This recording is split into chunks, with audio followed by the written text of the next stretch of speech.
Hello students, welcome to my mathematics queen YouTube channel. இந்த வீடியோவில் நம்ம என்ன பார்க்க போகிறோம் அப்படின்னாக்கா 11th standard maths volume 2 chapter 10 differential கேல்குலஸில் எக்ஸசைஸ் 10.2ல் 17th சம்மும் 18th சம்மும் பார்க்க போகிறோம். இப்போ கொஷின் பாருங்கள். 17th கொஷின் பாருங்கள். y equal to x square plus 5 log of 1 plus x e power minus 3x 3 function கொடுத்துருக்காங்க. சரியா? இப்போ இந்த ப்ராக்கெட்டில் உள்ள மொத்த ஃபங்க்ஷனுமே அல்ஜிப்ராயிக் ஃபங்க்ஷன். இதுக்கு பேர் அல்ஜிப்ராயிக் ஃபங்க்ஷன். இது ஃபுல்லுமே லாகரிதமிக் ஃபங்க்ஷன். லாகுன்னு போட்டு பக்கத்தில் ஒன்று போட்டாச்சு அப்படின்னாலே இது இன்புட் அப்படின்னு அர்த்தம். ஸோ இது ஃபுல்லும் சேர்ந்து லாகரிதமிக் ஃபங்க்ஷன். இதுக்கு பேர் exponential function. Algebraic function, logarithmic function, exponential function 3 function வந்து ப்ராடக்ட்டில் இருக்குது. அப்போ இதை நம்ம எப்படி மேடம் டிஃப்ரென்ஷியேட் பண்ணுறது அப்படின்னா, நம்ம 2 ஃபங்க்ஷன் ப்ராடக்ட்டில் இருந்தால் எப்படி டிஃப்ரென்ஷியேட் பண்ணுவோம்? யூன்னு எடுத்துப்போம், வின்னு எடுத்துப்போம், U V dash plus V U dash அந்த ஃபார்முலா யூஸ் பண்ணி பண்ணுவோம் இல்லையா? அதே மாதிரி 3 ஃபங்க்ஷன் இருந்ததுன்னு வச்சுக்கோங்களேன். இதை யூன்னு எடுத்துக்கோங்க, இதை வின்னு எடுத்துக்கோங்க, இதை டபிள்யூன்னு எடுத்துக்கோங்க. இப்போ நம்ம என்ன செய்யணும்னாக்கா ஒரு ஃபங்க்ஷனாக டிஃப்ரென்ஷியேட் பண்ணிவிட்டு மற்ற 2 ஃபங்க்ஷனை அப்படியே வச்சுக்கணும். இப்போ நான் வந்து யூவை டிஃப்ரென்ஷியேட் பண்ணுறேன், யூ டேஷ், வியையும் டபிள்யூவையும் அப்படியே எழுதிக்கணும். அதுக்கப்புறம் ப்ளஸ்ஸு, அதுக்கப்புறம் நான் வியை டிஃப்ரென்ஷியேட் பண்ணும்போது யூ அப்படியே இருக்கும், வியை டிஃப்ரென்ஷியேட் பண்ணணும், டபிள்யூவை அப்படியே வச்சுக்கணும். அதே மாதிரி ப்ளஸ் யூவை அப்படியே வச்சுக்கணும், வியை அப்படியே வச்சுக்கணும், டபிள்யூவை டிஃப்ரென்ஷியேட் பண்ணணும். இதுதான் அதோட ஃபார்முலா. சரியா? இப்போ நம்ம டிஃப்ரென்ஷியேட் பண்ணுவோம். இங்கே வந்து எல்லாமே எக்ஸில் இருக்கிறதுனால எக்ஸை பொறுத்து தான் நம்ம டிஃப்ரென்ஷியேட் பண்ண போகிறோம். ஸோ ஃபஸ்ட்டு எப்படி எழுதணும்னா dy பை dxன்னு எழுதலாம், இல்லாட்டி y டேஷ்னு எழுதலாம். எதை பொறுத்து டிஃப்ரென்ஷியேட் பண்ண போகிறோம்னா எக்ஸை பொறுத்து டிஃப்ரென்ஷியேட் பண்ண போகிறோம். இப்போ நம்ம ஃபார்முலா பாருங்கள். யூவை டிஃப்ரென்ஷியேட் பண்ணணும். ஸோ இந்த ப்ராக்கெட்டில் உள்ளதை நான் டிஃப்ரென்ஷியேட் பண்ண போகிறேன். இதை தானே நம்ம யூன்னு எடுத்திருக்கோம். இப்போ நடுவில் ப்ளஸ் இருக்கிறதுனால தனித்தனியாக டிஃப்ரென்ஷியேட் பண்ணணும். எக்ஸ் ஸ்கொயரை டிஃப்ரென்ஷியேட் பண்ணால் உங்களுக்கு என்னன்னு தெரியும். எக்ஸ் பவர் என் ஃபார்மெட்டில் இருக்குது. எக்ஸ் பவர் என்னுக்கு என்ன differentiation? N into X power n minus 1. ஷார்ட்டாக சொல்லணும்னா இந்த பவரை முன்னாடி கொண்டு வந்துடணும், ஒரு பவரை ரெடியூஸ் பண்ணிக்கணும். இவ்வளோ தான் இதோட ஷார்ட்கட். அப்போ எக்ஸ் ஸ்கொயரை டிஃப்ரென்ஷியேட் பண்ணால் 2 வந்து முன்னாடி வந்துடும். எக்ஸ் பவர் இந்த 2லேருந்து ஒரு பவரை கம்மி பண்ணிக்கணும். அப்போ 1ன்னு வந்துடும். 1ங்கிறத நம்ம பவரில் எப்போவுமே போட மாட்டோம் இல்லையா? ஸோ எக்ஸ் ஸ்கொயரோட டிஃப்ரென்ஷியேஷன் 2x அவ்வளவுதான். அதுக்கப்புறம் ப்ளஸ் 5 அப்படிங்கிறது இது கான்ஸ்டன்ட். எக்ஸே இல்லாமல் ஒரு நம்பர் வந்ததுன்னா அது கான்ஸ்டன்ட்னு பேர். கான்ஸ்டன்ட்டோட டிஃப்ரென்ஷியேஷன் 0ன்னு உங்களுக்கு தெரியும். ஸோ எக்ஸ் ஸ்கொயர் ப்ளஸ் 5ஓட டிஃப்ரென்ஷியேஷன் 2x. இப்போ நம்ம யூவை டிஃப்ரென்ஷியேட் பண்ணியாச்சு, வியும் டபிள்யூவையும் நம்ம அப்படியே எழுதிக்க போகிறோம். So log of 1 plus X அப்படியே எழுதிக்கோங்க, இ பவர் மைனஸ் 3xையும் அப்படியே எழுதிக்கணும். அடுத்தது ப்ளஸ் போட்டுக்கணும்.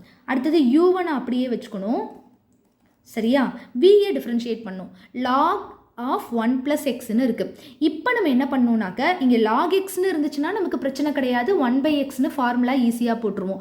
ஆனால் எக்ஸ் இருக்கிற இடத்துல வேறு என்னமோ இருக்குது பாருங்கள், 1 ப்ளஸ் எக்ஸ்னு இருக்குது. அப்போ இதை நம்ம எக்ஸ்ன்னு நினச்சிக்கணும். மைண்டில் நீங்கள் எக்ஸ்ன்னு நினச்சிக்கணும். அது நினச்சிக்கிட்டு லாக் எக்ஸோட ஃபார்முலாவே தான் நம்ம யூஸ் பண்ணணும். லாக் எக்ஸ்க்கு என்ன ஃபார்முலா? 1 பை எக்ஸ் தான். அப்போ 1 பை, ஆனால் இங்கே எக்ஸ்ன்னு போட்டுறக்கூடாது. எதை எக்ஸாக நினச்சிக்கிட்டோமோ அதை போடணும் எக்ஸ் இருக்கிற பிளேஸில். புரிஞ்சுதா உங்களுக்கு கிளியராக? 1 ப்ளஸ் எக்ஸை எக்ஸ்ன்னு மைண்டில் வச்சுக்கோங்க. அப்போ லாக் எக்ஸோட டிஃப்ரென்ஷியேஷன் 1 பை எக்ஸ்ன்னு வரும். ஆனால் 1 பை எக்ஸ்ன்னு போடக்கூடாது. எதை நம்ம எக்ஸாக நினச்சிக்கிட்டோமோ அதை போட்டுடணும். சரியா?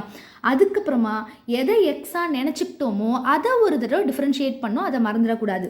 1ஐ டிஃப்ரென்ஷியேட் பண்ணால் 0, எக்ஸை டிஃப்ரென்ஷியேட் பண்ணால் 1ன்னு உங்களுக்கு தெரியும். அந்த 1ஐ இப்படி ப்ராடக்ட்டில் போடணும். சரியா? அடுத்தது இந்த டபிள்யூவை நம்ம அப்படியே தான் வச்சுக்க போகிறோம், இ பவர் மைனஸ் 3x. ஓகேவா? அடுத்தது 3ஆவதாக டிஃப்ரென்ஷியேட் பண்ணும்போது யூவை அப்படியே வச்சுக்கணும், வியை அப்படியே வச்சுக்கணும், டபிள்யூவை டிஃப்ரென்ஷியேட் பண்ணணும். அதாவது எக்ஸ் ஸ்கொயர் ப்ளஸ் 5 அப்படியே எழுதிக்கணும், லாக் ஆஃப் 1 ப்ளஸ் எக்ஸை அப்படியே எழுதிக்கணும், இ பவர் மைனஸ் 3xை டிஃப்ரென்ஷியேட் பண்ண போகிறோம். இதுலேயும் அப்படி தான் இ பவர் எக்ஸ்ன்னு இருக்கணும். எக்ஸ்ன்னு இருக்கிறதுக்கு பதிலாக மைனஸ் 3xன்னு இருக்குது. அப்போ மைனஸ் 3xை நம்ம எக்ஸாக நினச்சிக்கணும். அப்போ இ பவர் எக்ஸோட டிஃப்ரென்ஷியேஷன் என்னது? இ பவர் எக்ஸ் தான். ஆனால் இங்கே எக்ஸ்ன்னு போடக்கூடாது. என்ன போடணும்? அந்த மேலே இருக்கிறத அப்படியே போட்டுக்கணும், மைனஸ் 3x. இதோட டிஃப்ரென்ஷியேஷன் முடியலை. மைனஸ் 3x எதை நம்ம எக்ஸாக நினச்சிக்கிட்டோமோ அதை ஒரு தடவை டிஃப்ரென்ஷியேட் பண்ணணும். மைனஸ் 3xை டிஃப்ரென்ஷியேட் பண்ணால் என்ன வரும்? மைனஸ் 3ங்கிறது இந்த இடத்துல கான்ஸ்டன்ட் கிடையாது, ஏன்னா பக்கத்தில் எக்ஸ் இருக்கிறதுனால இதை கான்ஸ்டன்ட்னு நினைக்கக்கூடாது. -3ங்கிறது ஒரு நம்பர், அவ்வளோதான். அதுக்கு பக்கத்தில் எக்ஸ் இருக்கிறதுனால இந்த நம்பரை அப்படியே வச்சுட்டு எக்ஸை மட்டும் டிஃப்ரென்ஷியேட் பண்ணுங்கள். எக்ஸை பொறுத்தே டிஃப்ரென்ஷியேட் பண்ணால் 1 இன்ட்டு -3 என்ன வரும்? -3. அப்போ e⁻−3யோட டிஃப்ரென்ஷியேஷன் என்னன்னு கேட்டால் -3x அப்படியே வச்சுக்கிட்டு எக்ஸ்ன்னு நினச்சிக்கிட்டு e⁻x ஃபார்முலாவே யூஸ் பண்ணிக்கணும். அதுக்கப்புறம் -3x தானே நம்ம எக்ஸாக நினச்சிக்கிட்டோம், அதை ஒரு தடவை டிஃப்ரென்ஷியேட் பண்ணால் எனக்கு -3 கிடைக்கும். அதை ப்ராடக்டில் போடணும். இவ்வளோதான், டிஃப்ரென்ஷியேஷன் ஃபுல்லாக முடிஞ்சுது நமக்கு. இப்போ நம்ம சிம்பிளிஃபிகேஷன் தான் பண்ண போகிறோம். இப்போ எல்லா டேர்ம்லேயுமே எது காமனாக இருக்குன்னா e⁻−3x காமனாக இருக்குது. இங்கே e⁻−3x இருக்குது, இங்கே e⁻−3x இருக்குது, இங்கே e⁻−3x இருக்குது. ஸோ e⁻−3x நம்ம காமனாக வெளியில் எடுத்துடலாம். அப்போ பாக்கி நமக்கு என்ன கிடைக்குதுன்னு பாருங்கள். 2x log of 1 + x. இந்த இடத்துல -3x e⁻−3x காமனாக எடுத்த பின்னாடி ப்ளஸ் x² + 5/1 + x. அடுத்தது இந்த இடத்துல என்ன வருது? இடம்பத்தில் நாங்கள் ஸ்ப்ளிட் பண்ணி எழுதுகிறேன். Plus x² + 5 × log of 1 + x. ஆனால் இங்கே ஒரு -3 இருக்கு இல்லையா, அதை போட மறந்துட்டோம் பாருங்கள். அந்த -3யை எப்போவுமே நம்பரை எப்போவுமே முன்னாடி தான் போட்டுக்கணும். ஸோ ப்ளஸ் இன்ட்டு மைனஸ் இந்த 3யை வந்து இங்கே போட்டாச்சு. ப்ராக்கெட்டை க்ளோஸ் பண்ணிவிடுவோம். இதுதான் நமக்கு ஃபைனல் ஆன்சர். ஓகேவா? நெக்ஸ்ட்டு 18th சம் பாருங்கள். y = sin x டிகிரின்னு கொடுத்துருக்காங்க. ஸோ இதை நம்ம டிஃப்ரென்ஷியேட் பண்ணணும் வித் ரெஸ்பெக்ட் டு எக்ஸில் பண்ண போகிறோம். ஸோ dy/dxன்னு போட்டுக்கலாம், இல்லாட்டி y'(x)ன்னு போட்டுக்கலாம். சரியா? இப்போ இந்த சம்மில் நம்ம ஒரு விஷயம் பண்ணணும். இது டிகிரியில் கொடுத்துருக்கு. எப்போவுமே டிகிரியை வந்து ரேடியனாக தான் கன்வெர்ட் பண்ணும். அது ட்ரிக்னாமெட்ரி கான்செப்டில் 3rd சாப்டரில் வரும். உங்களுக்கு நான் அது எப்படி கன்வெர்ட் பண்ணுறதுங்கிறது நான் தனி வீடியோவாக போடுறேன். இப்போ இந்த ஃபார்முலா மட்டும் ஞாபகம் வச்சுக்கோங்க. 1 degree is equal to π/180 radian. சரியா? அதாவது டிகிரியும் ரேடியனும் ரெண்டுமே ஆங்கிளோட யூனிட் தான். சரியா? இப்போ டிகிரியை வந்து ரேடியனாக கன்வெர்ட் பண்ணுற ப்ரொசீஜர் இனிமேல் ஹையர் ஸ்டடீஸில் எல்லாத்துலேயுமே வந்து டிகிரி அப்படிங்கிற கான்செப்டை யூஸ் பண்ண மாட்டோம், ரேடியன் அப்படிங்கிற கான்செப்ட் தான் யூஸ் பண்ணுவோம். ஸோ டிகிரியை ரேடியனாக மாற்றுற ஃபார்முலாவை படிச்சுக்கோங்க. சரியா? ஒரு டிகிரி வந்து எவ்வளோ ரேடியனுக்கு ஈக்குவல்னா π/180 ரேடியனுக்கு ஈக்குவல். இப்போ நம்ம எக்ஸ் டிகிரியை கன்வெர்ட் பண்ணணும். ஒரு டிகிரி இவ்வளோ அப்படின்னா எக்ஸ் டிகிரினா என்ன பண்ணுவோம்? எக்ஸோட மல்டிப்ளை பண்ணுவோம் இல்லையா? அப்போ π/180 × x ரேடியன். அவ்வளவுதான். ஸோ எக்ஸ் டிகிரிங்கிறது வந்து π/180 x ரேடியன் அர்த்தம். இப்போ இந்த டிகிரியை நம்ம முதல்ல ரேடியனுக்கு மாற்றிக்கணும். அதுக்கப்புறம் தான் நம்ம சம்மே போடணும். சைன் இப்போ எக்ஸ் டிகிரியை நம்ம எப்படி எழுதணும்? π/180 × xன்னு போட்டுக்கணும். இங்கே ரேடியன்னு யூஸ் பண்ணுங்கிற அவசியம்லாம் கிடையாது. இதுவும் ஆங்கிள் தான், இதுவும் ஆங்கிள் தான். இது வந்து டிகிரியில் இருக்கிற ஆங்கிள், இது வந்து ரேடியனில் இருக்கிற ஆங்கிள், அவ்வளோதான். ஸோ ரெண்டுமே ஆங்கிளோட யூனிட் தான். டிகிரியும் சரி ரேடியனும் சரி ஆங்கிளோட யூனிட் தான். சரியா? இப்போ நம்ம மாற்றினதுக்கு அப்புறம் தான் டிஃப்ரென்ஷியேட்டே பண்ணணும். இப்போ பாருங்கள், இது என்ன ஃபார்மெட்டில் இருக்குது? Sign x. இப்போ இந்த உள்ளுக்குள்ளே இருக்கிற ஆங்கிள் மொத்தத்தையும் நம்ம என்னன்னு நினச்சிக்கணும்? எக்ஸுன்னு நினச்சிக்கணும். அப்போ சைன் எக்ஸை டிஃப்ரென்ஷியேட் பண்ணால் நம்ம என்ன சொல்லுவோம்? காஸ் எக்ஸ்ன்னு சொல்லுவோம் இல்லையா? ஆனால் காஸ் எக்ஸ்ன்னு போடக்கூடாது. எக்ஸ் இருக்கிற இடத்துல அங்கே என்ன கொடுத்துருக்காங்களோ அதை தான் நம்ம போட்டுக்கணும். Cos X formula first use பண்ணியாச்சு. இதோட டிஃப்ரென்ஷியேஷன் முடியலை. இதுக்கப்புறம் என்ன செய்யணும்? எதை எக்ஸாக நினச்சிக்கிட்டோமோ அதை ஒரு தடவை டிஃப்ரென்ஷியேட் பண்ணணும்னு சொல்லியிருக்கோம் இல்லையா? π/180 எக்ஸை டிஃப்ரென்ஷியேட் பண்ண போகிறேன். எக்ஸ் இருக்கிற இடத்துல மட்டும் டிஃப்ரென்ஷியேட் பண்ணால் போதும்.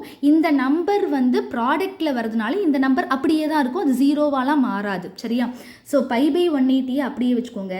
எக்ஸை டிஃப்ரென்ஷியேட் பண்ணால் 1ன்னு நமக்கு தெரியும். ஸோ π/180 எக்ஸை டிஃப்ரென்ஷியேட் பண்ணால் π/180 அவ்வளவுதான். சரியா? இதுதான் இதோட டிஃப்ரென்ஷியேஷன். இப்போ முடிஞ்சுது. சரியா? அதாவது எக்ஸ்ன்னு இருந்தால் அப்படியே நம்ம போட்டுக்கலாம். எக்ஸ்ன்னு இல்லாமல் அதுக்கு பதிலாக வேறு ஏதாவது இருந்ததுன்னா அதை எக்ஸ்ன்னு நினச்சிக்கிட்டு சைன் எக்ஸை டிஃப்ரென்ஷியேட் பண்ணால் காஸ் எக்ஸு. ஆனால் காஸ் எக்ஸ்ன்னு போடக்கூடாது. இங்கே அந்த எக்ஸுக்கு பதிலாக என்ன கொடுத்துருக்காங்களோ அதை போடணும். அது எக்ஸுக்கு பதிலாக என்ன கொடுத்துருக்காங்களோ அதை ஒரு தடவை டிஃப்ரென்ஷியேட் பண்ணி ப்ராடக்டில் போட்டுக்கணும். இப்போ நான் ஏற்கனவே நிறைய வீடியோஸில் சொல்லியிருக்கேன், இது வந்து காஸோட ஆங்கிள் இல்லையா? ஆங்கிளுக்கு பக்கத்தில் இந்த நம்பர் எப்போவுமே போடக்கூடாது. இப்படி போட்டோம் அப்படின்னா இதுவும் ஆங்கிளோட சேர்ந்துருங்கிற மாதிரி மீனிங் ஆகிடும். அப்படி போடக்கூடாது. ஸோ இந்த நம்பரை நம்ம என்ன செய்யணும்? எப்போவுமே முன்னாடி தான் போடணும். So π/180 cos of π/180 × x. இதுதான் இந்த சம்மோட ஆன்சர். Thank you students.